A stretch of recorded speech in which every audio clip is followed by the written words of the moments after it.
hahawakan lang ni Mami ito. Ganyan lang. Dito lang sa likod. Yan.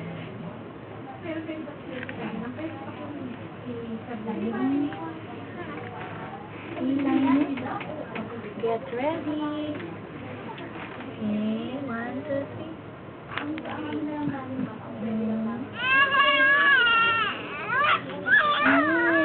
Press. Okay, kaya na siya. Lana. Lana. Ganun lang. Ganun lang. Umiyak ng malaki. Lana. Sakit na, baby.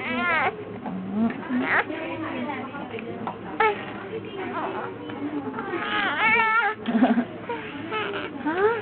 Sakit? Ay, masakit. Yung Uy, masakit, baby. Sakit.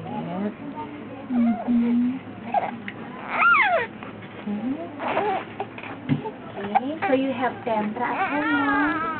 Tempra jab. Teka, tanggalin ko na. Pwede mo natin tanggalin.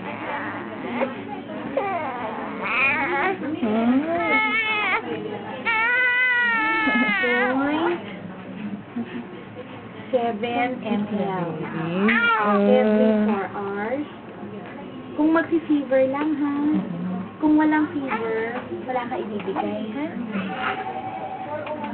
Wala yung fever, wala na, baby. Wala yan. So, ang fever natin is 37.6 and above. Wala na. Wala na masakit. Konti lang.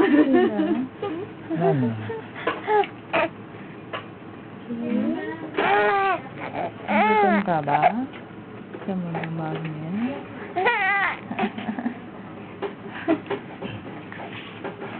So, ang problem lang natin yung konting discoloration niya dito.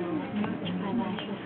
Pero otherwise, okay lang. Kasi hindi na siya magaspang talaga na tulad ng dati. Ang problem kasi, nag-react din siya sa isomil. Kasi, kung minsan may iba ding nag-react sa soya. So, balik tayo sa cow's milk, pero partially hydrolyzed na lang. Kung fully hydrolyzed, mas malaki pa yung improvement. Kaya lang kasi sobrang mahal na pag nakita mo na ba yung damage yun? Ang mahal eh. Tingnan mo lang kung magkano. Sobrang mahal eh. Hindi siya nilalagay sa mga store. Kasi sobrang mahal. Meron lang ilang mercury. Yan. So, ang susunod na niya will be 1 month.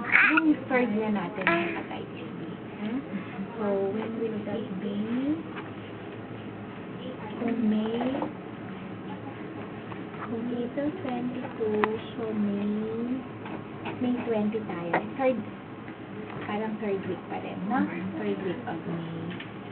Okay, so May 20, 2006. Cat B, this is the third dose mo. Meron ba mga instructions dito regarding immunization? May nababasa ka ba about immunization? Wala. Wala pala tayong about immunization. Sana man lang pala meron tayong